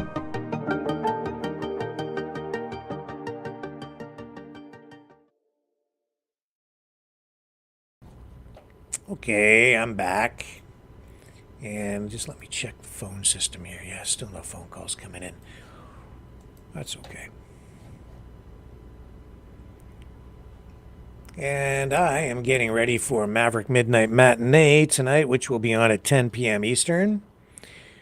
We didn't have a program last week, but we're going to do a program tonight. So get your popcorn popping. Now, also tonight we have the in financial news, the Bank of Canada Governor Tiff Macklem says the shock from U.S. tariffs would be a lot different from the economic downturn that we experienced during the COVID pandemic. He says that if these tariffs go ahead, Canada won't just bounce back like it did before. He says, in fact, this whole thing could have long-term, maybe even permanent damage to Canada's economy. Oh my goodness, where are we going here? So, words of warning on that front tonight. And we're seeing also tonight that the Ontario Conservatives are slipping a little bit in the polls, as Ontarians prepare to go to the ballot box and cast votes in the upcoming provincial election. It's not a done deal. The Liberals are hammering on Ford, and we're also seeing that Doug Ford and Nova Scotia Premier Tim Houston have been down in Washington looking to build allies among state governors. This because the tariffs from Trump are looming, just days away now. So they're down there trying to find support from U.S. governors, as they should. And yeah, we're seeing here in Canada politicians, political leaders saying, yeah, the time has come for Canada to realign its alliances and get away from being so dependent on the U.S. Yeah, we're going to have to look at doing more, I think, with Europe over the long haul. Let me just go to the chat and see what's going on over there. Seize the day. Thank you very, very much for the $5 Rumble Rant. And again, thank you to the Cron, too, for your support over there on the Rumble Rants tonight with your $2 donation. So grateful. Thank you. What do we have going on over here? And okay, so Belovely says, why did I put up the YouTube link? I just need to build that other YouTube channel to fortify what we're doing online, because the other channel, the main one, is it's just under constant suppression from YouTube, and like they're like literally taking away our subscribers every day. They're taking them. It's not organic. YouTube is taking them from us. Okay, we have our first caller of the night on the line. Let's go to the phones. One moment while I get this up on the screen, and here we go. Who do we have on the line tonight? Go ahead, you're on the air. Hello. Hello, who's this? It's Leo. Leo, welcome back. Yeah. You put up another channel, and you know what? I'm allowed to chat in it. Well, there you go. There you go. There's a lot of people in there that I haven't seen anyways or heard from. But it's very nice to see everybody still around. Everybody's still alive.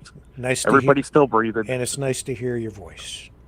And you know what? The tariffs are coming, guys. Okay, we're not getting out of this one. But honestly, I'm very busy at work, Rick. Very busy. 75 hours a week.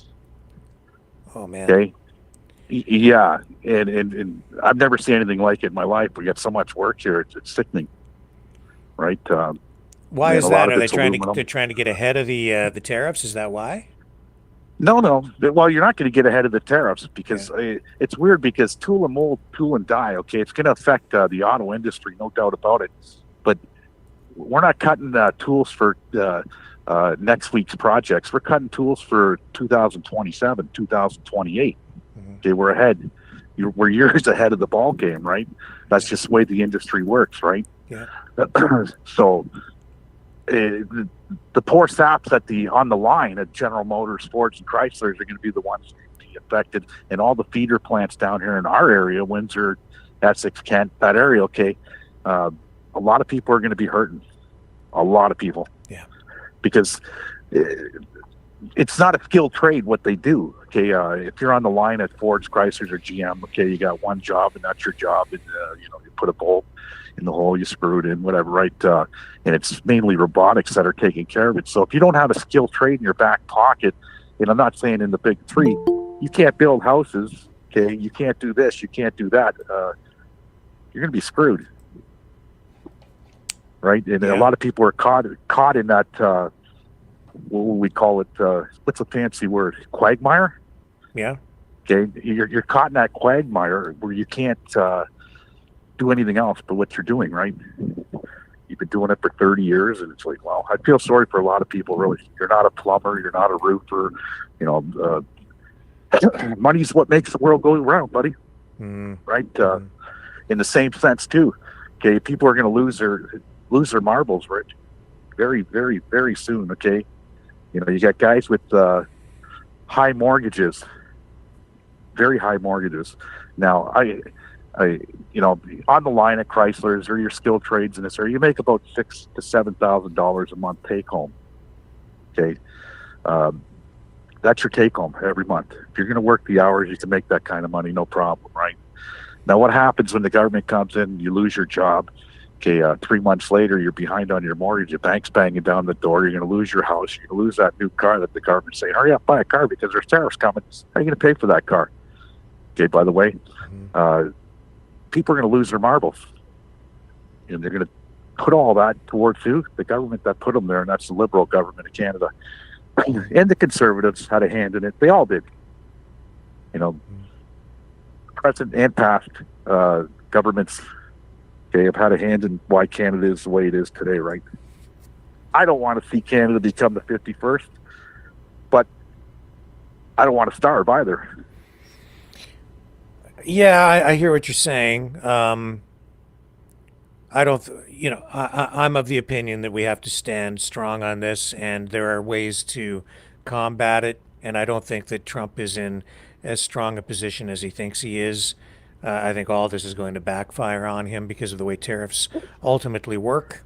And we're going to have to see how it plays out over time. But what he's going to do, what he is doing, is going to be incredibly disruptive, destructive, not just for us, but even for the United States. It's not going to work out the way that he thinks. And I don't know his game plan. I don't know his game plan, Rick, but he's cornering himself, okay? He's cornering the United States of America because Canada could pick up trade partners in Mexico. We already have something on the table with them. Okay, in Asia and Europe and everywhere else, right? And vice versa, because if he's going to stab Canada in the back, who's next? He's already, we'll get oil from Venezuela, but how long is it going to be before he stabs Venezuela in the back? Well, look, man, like Mexico, Canada together, it's that's over 40% of all the goods that flow into the United States, just Canada and Mexico together. So as we enter into these USMCA renegotiations, Canada and US, or Canada and Mexico together, standing up to the United States, there's a lot more clout there, a lot more power than people realize. Canada alone, yeah, we're not big enough to really hold sway against the U.S. economically, but in alliance with other trading partners and Europe, it's pretty major, and he's pissed everybody off. So he better be careful because this could easily backfire on him. It could backfire on him. It could really backfire on Canada. And like I say, the Liberal government's to blame, the Conservative government's to blame. Okay, our present government and our past. Okay, we're talking not just all of them, Mulroney, right down to Pierre Elliott Trudeau's days. Okay, this has been happening for a long time. Okay, they should have not put all their ducks, okay, in one spot. Okay, and for trading. We should have been on the world market a long time ago, but pressure from the United States, nobody could stand up to it, right? So, you know, that's why they were afraid to. I agree with you, but that's why I'm not being so critical and harsh when it comes to Canada, our past politicians, everything that's happened. It's because of the pressure from the United States and our trust in them. That's why we're also in this position. And nobody had the foresight to see this coming. Who would have ever predicted this like 10 years ago, 5 years ago, 2 years ago? Not even in my lifetime, okay? And I'm 55 years old. I never predicted it. People dreamed about it. Let's merge into one big nation, right? That was a dream. It's a pipe dream. It's not going to happen. You know, we'll be the next Ukraine before that happens, and that's what I'm afraid of. Okay, I don't want to see us go down the same pipe as Ukraine, and in the end, what's really happening in Ukraine? Well, it's going to be a stalemate, okay, and everybody's going to go their own separate ways, and at the end, you got 1 million dead people. I don't want to see that happen, especially here in Canada, right? Yeah, well, I'm pretty sure we can avoid that, but at the same time, I do see a lot of similarities, parallels between what happened and what's happening here. Hey, we know why Russia's in Ukraine, period. It's not because of the Nazis and this and that. It's because what's there? The minerals in the ground. Yep. And that's the only reason they're there, right? So Yep. if there was nothing there and it was barren sand, desert, whatever, there would be no battle in Ukraine, period. I agree It with wouldn't that. be worth the while. Yep. Right. That's right. It's all about dollars and cents, Rick. Right. And Yep. it disgusts me, actually. It does. Really, it does. But what Trump's ultimately trying to do is starve out Canada. Okay. He's going to starve us into submission to fall to our knees and beg for fucking mercy or whatever you want. Okay. Some people will, some people won't. Some people are going to stand up and fight, right? If you're out there and you're listening to what I'm saying, okay, hold on to what you got, okay, and start banking. Don't go to fast food joints and start spending money wildly because you're going to need it. Yeah. Times are going to be rough, and times are going to be hard for a lot of people. Yeah, I agree with you. I just, I'm also thinking that, well, there's going to be some real pain. I think Donald Trump is in for a rude awakening because all these countries that he's going up against, they're not going to. People aren't just going to roll over and die. We're all going to adapt, and we'll find ways to survive. It's just going to take some time to make changes. Well, it's easy to adopt, okay? When you got the government throwing money into these battery plants and everything else, why wouldn't they just throw, let's say, $20 billion? It's a lot of money, but into a Canadian auto, industry that makes cars for who? For Canada. And if we want to export them to whoever wants them, take them, right? A reliable vehicle here in Canada. We have the technology, we have the manpower, we got the skilled trades, okay? Yeah. To do it. Well, Right? yeah, you're right. It's just that we won't have the range of models available in our market. Call it the Canuck. But that's okay. Right. Maybe just fewer models, but Canadian made, and maybe we can export to other countries. Why not? Right. Call it the Canuck Mobile, whatever you want to call it, right? I like that. But 100% made, right? Yeah. And that's the thing. Like I support, like a lot of people, you don't support Canada. You show me what's made in Canada. And I'm going to tell you what's made in Canada because I'm going to do a video, okay? And I get a lot of traction when I'm doing here on Facebook and a little bit on YouTube too, right? But my wife for Valentine's Day bought me man-made underwears. You've seen the commercials before, right? 100% Canadian made, right? I've never seen that. I'm not aware. Oh, you never seen those? Well, you got to look them up. Okay, look it up on YouTube and you'll see it. Man-made underwears. The guy's jumping out of the plane at 220 mile an hour. He's in his underwears, right? It's a great video. 100% Canadian made. Well, she bought me a couple pairs for Valentine's Day. I haven't tried them on yet. They're actually pretty cool looking. Okay. Right. It's got a satchel it's got a satchel in the front for what you need, right? And they stay on at 220 kilometers an hour, right? But she bought me 2 pairs of these things. They came to $45 Canadian. And you know what? I don't mind paying $45, for 2 pairs, whatever, right? Yeah, it sounds a little bit expensive, but it's Canadian made by Canadian people. Now, I could get behind that all day long. I can't get behind people that are selling Canadian flags that are made in India or China. Yeah, right. Yeah, they are. Yeah, I know. Is the underwear fur lined? To withstand minus, sub-zero Canadian temperatures. Put the video on. Show people. It's called Canadian or man-made. Where do I find this? Underwear. Is it on YouTube? It'll be on YouTube all over the place. There's a couple of Canadian guys that started out an underwear business, right? And, I thought it was pretty funny. We watch it. We watch the commercials all the time. And my wife said, "I'm going to get you a couple." But I laughed, right, when she showed me, right. But then my Valentine's Day gift, when I opened it up, guess what it was? Awesome. Right. It's interesting, the textile industry, the clothing industry in Canada, basically left the country decades ago because of foreign competition from places like Vietnam, Taiwan, wherever at any particular time. And it's a sin. It's a sin because we let in all these immigrants, okay? And there's a lot of great people that we let into this country that could build us, okay? The textile business, okay, clothing and everything else, because, this is what they did in their home countries, right? And I don't know why we're not doing it, really. You want to be Canadian, start thinking Canadian, start making shit that's really Canadian. Okay, and not be putting, made in China, but we're going to put a Canadian sticker on it. You know, I know businesses out there. I got friends that own businesses, okay, and they're all buy Canadian, this and that. And I said, and I walk in their store, I said, 3/4 of this shit, you imported it from China, in India. How can you say buy Canadian? Get rid of all your shit out of your store and go Canadian if that's what you're going to do. Don't sit there, okay, because to me, you're a greedy bastard. Okay, and you're trying to get people play with their heartstrings, okay, and buy Canadian. Come on down here, everything in our store is Canadian. When I know damn well it's not. Here's I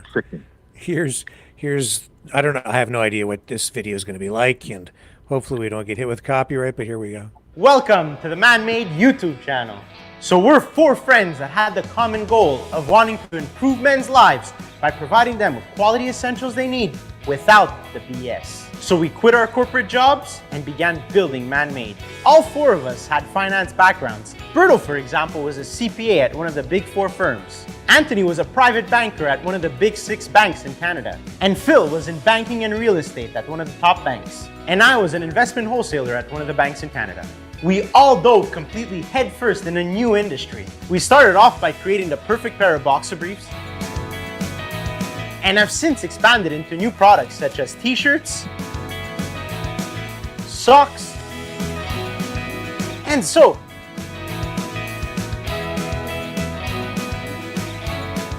Best of all, we've been documenting everything, so make sure to click the subscribe button and follow as we grow. Okay. My real question, Leo, is are you gonna like model the underwear for us? You know what? I ran it by the wife because I'd like to put on a pair with my cat snow boots and get out there and shovel what snow we have left, right in a pair of them. That would be funny. And she said, "You do that, you'll be looking for another place to live." Yeah. Somebody else called in here. I invite you to come to my driveway and take away the snow, Leo. In a pair of them? do you see the front of them? How they got the satchel for your goods? I can't wait to try them on. Actually, really, I want to see how they fit. But by the way, I could shovel at 200. Leo. I could shovel at 220 mile an hour, and those will stay on. Well, that get you out there in a 200-mile-an-hour wind, or strap you to the roof of a race car and see if the underwear comes off. But it's awesome, okay, and that's what we got to get back to. If we're going to be Canadian, Rick, okay, you know that's a Canadian video all day long. Sure, that's like Bob and Doug McKenzie, okay. That's Canadian. That's FCTV. That's Canadian. Are they price competitive? Right. Do you know what they like? I said, it was $45 with shipping for 2 pairs, and they sent a nice card in the to my wife, thanking her and everything else, right? So they're appreciative of the business that they're getting. But it's a little, I could get what's a pair of underwear costing nowadays? $5, $10, whatever, right? Boxers, decent boxers. I got Calvin Klein. Okay, Calvin Klein's going to run you $25 a pair. Yeah. Yeah. Right. So, yeah, they're I got all kinds of Calvin Klein. So I don't know what you paid for that. I'm just guessing $25 a pair, right? Yeah. But the material looks good. I was laughing. I'm going to do a video. I'll do a video of them, but I don't know if I'm going to model them. And did you watch the hockey game? Did you watch the hockey game? Yes, I'm at work and I was watching that hockey game. And I'm really happy that Connor McDavid, okay, in the overtime, the way he came out in that game, the speed of that guy, okay, I was just amazed. You're in overtime, you should be somewhat tired. This guy here, he's a bullet, okay, and I knew it. I was telling buddies at work, I said, Connor McDavid's going to score that goal, watch. And then when Mitch Marner passed it to him, right, perfect. Yeah. Now, back to the economy, and this is what can happen, okay? I don't know how he's going to do it, Donald Trump, but he says he's going to get rid of income tax. If he gets rid of income tax, you know what that means to Canadian sports? All the athletes are going down there. They are. Why would you pay 40% tax, income tax over here? So that'll wipe out any professional sports that we really have in Canada. It's going to wipe out a lot of talent. especially the business I'm in, we're American owned. Okay, and we got Wisconsin, Michigan, right down into Mexico, right? If they pull out of Mexico, pull out of Canada, and just keep the U.S. businesses going, 90% of the workers here are going over to Michigan.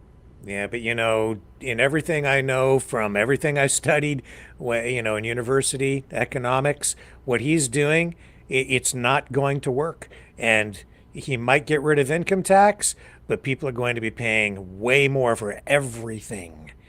Yeah. What do you think of Elon Musk? I don't trust him at all. I think he's an idiot. Yeah. I think he's an idiot. Okay, he's a village idiot, actually, right? And you got him in charge of DOGE or whatever. I got them coins, by the way, and they're still up. They're down, but they're up for me, right? Because I bought them when they came out.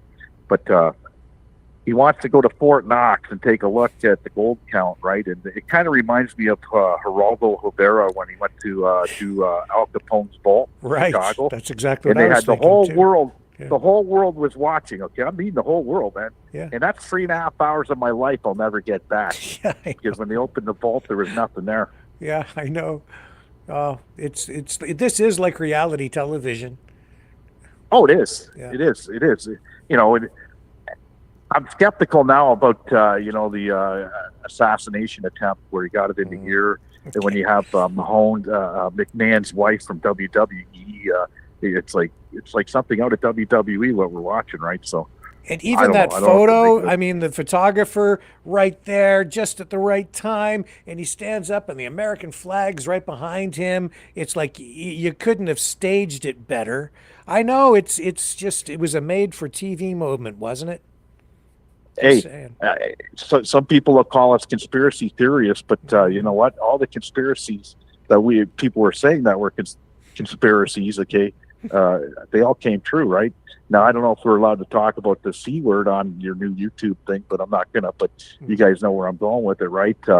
And you guys were probably the first people out there to point me in that direction, that it was poison and what it was doing to society and everything else, the people that were hurt, okay?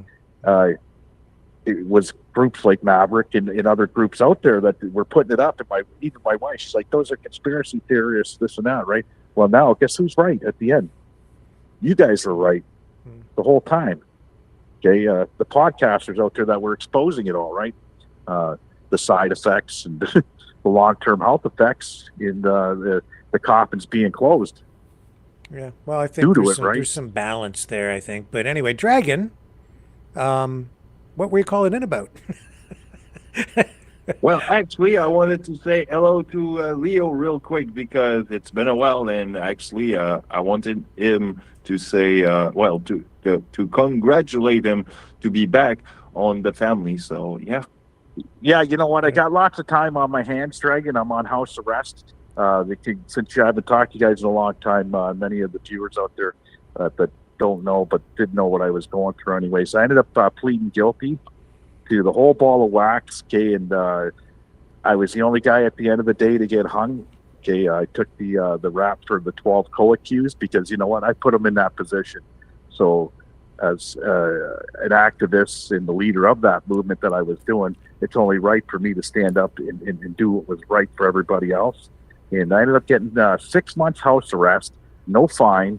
That started November 29th, and I'm done May 29th. So I'm halfway through it now, and I'm just burying myself in work, Rick. Really, I am. Like, I found a way to finally save money. And I was telling the guy at work, he goes, the hours you're working, this and that. I saved, just in the month, in 2 months, I put almost over $10,000 in my bank account that I've saved. Okay, that's in my savings account. Yeah. And at this rate, if I keep going, right, the guy at work says, you'll be able to save 40, 50 grand a year, okay, in the bank account, cash, right? So when I'm done, I'm going to send a nice letter to the judge because, you know what, he was compassionate enough anyways to see through all the bullshit and you know, what was right was right. So the only thing I'm allowed to do is go to work and go home. Sundays I'm allowed 4 hours for the necessities of life, and that's to go out and buy groceries and gas or whatever, right? But I'm happy with it, really I am, with the outcome, because now I get to come May 29th, I'm free of all chains, okay, that are tying me down, right? Like my wife, she's been to Vietnam, Costa Rica, Mexico, Jamaica since 2018, and guess where I've been? Nowhere, because I've been on bail, right? So I can't even take a rightful vacation anywhere, right? Yeah, I went to the East Coast and bought lobsters, but I'm not allowed to leave the country, right? So come May 29th, I'll be free, 100% free. The stipulations with it, if I mess up, let's say that I decide to stop for a Tim Hortons coffee, guess what? I go right to jail, no questions asked, and I got to stay there till May 29th. So if it happens today, I'd have to stay in jail till May 29th. If it happens May 20th, then I only got 9 days left, right? So, well, yeah. Well, till then, keep what's yourself that? out of trouble, please. Oh yeah, no. It's, I'm monitored not by an ankle bracelet, but I got a probation officer, and she's cool, really cool. Okay, and it was funny when I went into her office. She says, "What are you here for? What are your charges?" I just looked at her. She don't know who I am. She starts laughing. Right? Yeah, you're Leo. Everybody knows who I am, right?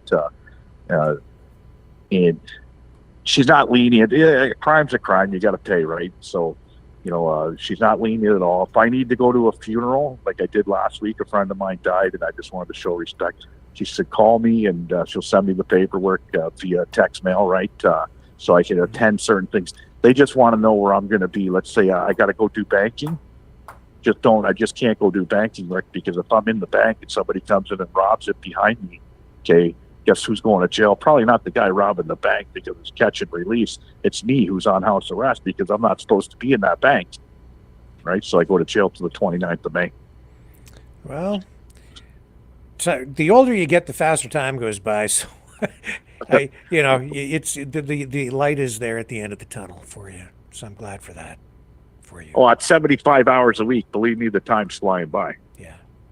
Right? And when I spend that many hours on the job, and guys are going, shit, you're in great shape. What am I going to do? I'm just going to go home and watch TV anyways, or cook Chinese food. So every Sunday I'm doing something very different in the kitchen, and I'll videotape whatever, right? Last week was Chinese food from scratch. Yeah. Okay, I went my necessities of life. I went to the Asian store. I bought the egg roll wraps. And then I went to Zares. I bought the ground chicken, everything that I need, right? The cabbage, the bean sprouts, and I made my own egg rolls, and they turned out bomb, right? The wife made General Tao's chicken, everything to a T to the ingredients. And you know what? Everybody that came over to eat, because you know what? I like to order Chinese food. And what I don't like about ordering Chinese food is that they only give you one damn egg roll with your meal. Okay, so I made 24 egg rolls, right? I like egg rolls, right? And so every week we're doing something like that, right? Seafood boils, whatever, keep myself occupied, right? And everybody comes over and they eat, and out the door they go, right? But the Chinese food is better than probably Harvey Lowe's, okay? And the Harvey Lowe's had a great restaurant in Windsor before he retired. And my Chinese food I'll put up against his any day of the week. Well, so did you watch that hockey game, Dragon? Actually, I did watch part of a replay, and mostly like the end of the last period. And actually, it was an amazing game because we did win after a barrage, as we called it. So yeah, that game could have went any way, Dragon. It was good. That game could have went any way. It was so close. It was so close, especially in that overtime. Well, you can't ask for a better championship between the U.S. and Canada in overtime. Oh, yeah. No, you cannot. It was not a one-sided. Yeah, it was not a one-sided game. The only thing that was one-sided was that David, what's his face, McDavid. Okay, McDavid was I've been watching him since he entered the NHL, and I'm not an Oilers fan, but I am now. And I always, ever since he started playing with the Oilers, I've been watching him. Right, he's going to win a cup. That guy. and I hope he does in Edmonton. He's been there 10 years now, right? But that guy, I'll tell you, you people out there that are watching, you know who I'm talking about, like Don Cherry, you people, okay, that Connor McDavid is all that and a bag of chips. Okay, he's the Wayne Gretzky and Marty McSorley put together. He could hit, he could play. Yeah. Right, so, yeah. And a very pretty goal to cap it all off, I'll say that. It was. Certain people in life get to stand out like that. Wayne Gretzky was one of them. Okay, Connor McDavid, he's another one. What's his face? Kawhi from the Raptors, he's another guy, right? They get their moments. They're great players, okay, and they've been playing this way their whole life, right? So, yeah, that's not the first big goal that guy's ever scored, that's for sure. Right? He's been doing it his whole life. Well, right? guys, let's wrap it up here tonight. I have to get ready for the Maverick Midnight Matinee at 10 in just a little less. I have a little less than an hour to do that. So give us some final thoughts. Leo, you first. Well, I'm glad to I've called in. I'm glad that I wasn't, what would we say, blocked on that YouTube, because I just said something out there. I don't know what I said. I laughed at something you said anyways. And somebody said, "Hey, Leo." And I was like, shit, I'm not blocked. Right? Well, and, I'm so glad you're here. I'm here, so I'll watch periodically. I've been watching Wayne Peters. You know Wayne. He's got a great show. Shadow is a little bit out there, but Wayne, he's all about Canada, man. Right? I've been checking out his show, and it runs in around the same time slot as yours, right? 7 p.m.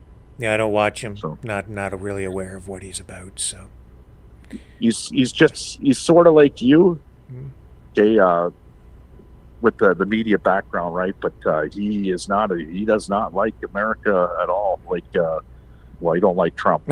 He likes American people, right? But yeah.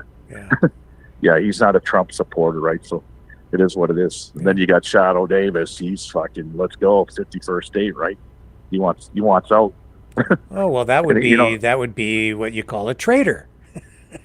Well, you can call it whatever you want. Yeah, I will. I'll call him a traitor then, if that's what he's saying. I don't watch him either, but if that's where he's at. When you live on a border like us, okay, and people, oh, you're a traitor. Well, when you got family members that are fucking in the U.S. and are born in the U.S. and then the dual citizenship, it's mad, right? It's a madhouse down here in Windsor, where you got people that are fucking on the fence. Some people, fuck it, I'm going to, they want to become America. I'm never allowed to step into America, by the way, ever.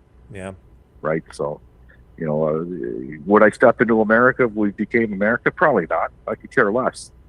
I've always kept my money here in Canada, Rick. That's why I don't go on those vacations with my wife, even before I was busted for pot. I've always stayed in Canada. My vacations are Montreal, Vancouver, Toronto, East Coast, wherever. I still haven't been to none of it. I still haven't been to the Northwest Territories or Yukon, but it's on my bucket list, right? And that costs money to do that. I'm going to keep my money here in my own country. I've always been that way. Okay, get to your show, guys. Nice talking to you guys. I'm glad to see everybody's alive. Peace out. Love all. Thank you, Leo. Talk to you later, my friend. And go ahead, Dragon. Take us home. Well, thank you, guys. Great game, Canada. You won. I lose. You should probably keep going like that, because you know what? We ain't gonna get you guys. You won the 51 state. I'm not gonna take you all. Thank you. You cracked me up, you and your Donald Trump with your French Canadian accent. But you're scaring me, because now I'm thinking, oh, maybe that's where we'll end up if he is successful in his takeover of the country. I can't even believe I'm saying that, but no, I am a true patriot, a true Canadian patriot, and that means, I'm going to stand on guard for thee. And folks, I will be back at 10 p.m.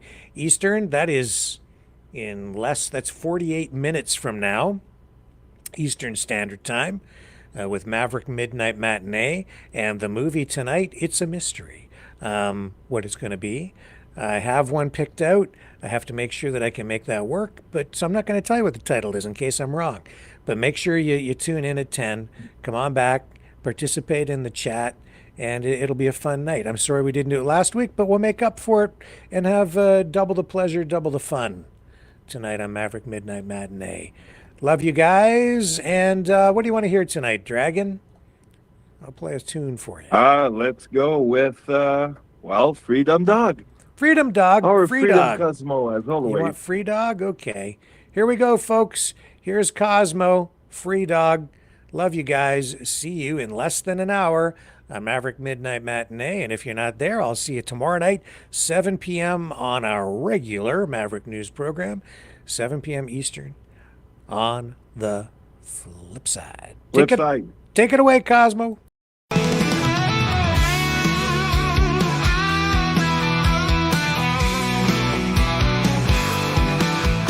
I heard old Cosmo howling last night up on the hill where the moon shines so bright.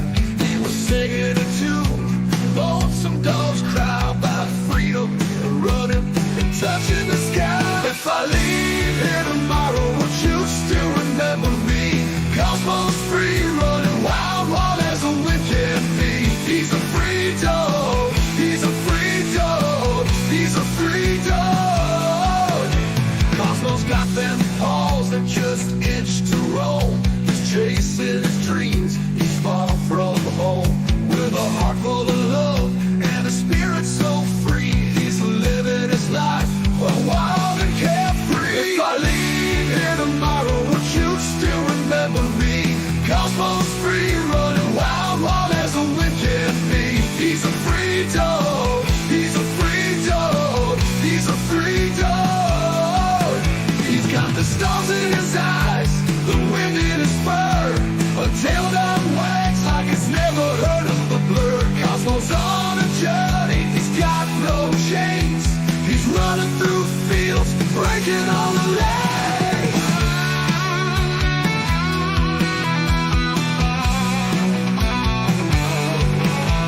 Now the night's getting cold and the sky's turning gray, but Cosmo's still out there, he's miles away. He's not looking back, he's got his path to tread. With every step, he's leaving his path. If I leave here tomorrow, would you still remember me?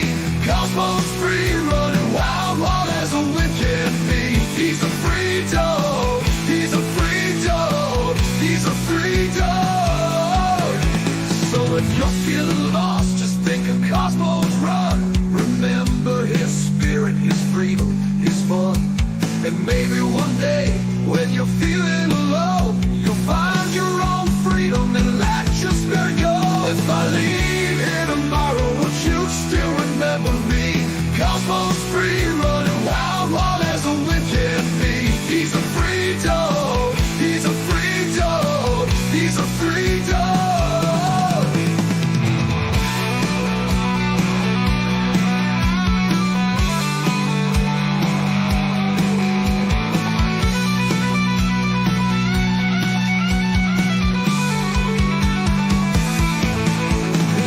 Stars in his eyes, the wind in his fur, a tail that wags like it's never heard of a bird. A heart full of love and a spirit so free. He's living his life wild and carefree. He's got the stars in his eyes, the wind in his fur, a tail that wags like it's never heard a word. Cosmo's on a journey, he's got no chains. He's running through fields, breaking all the lanes.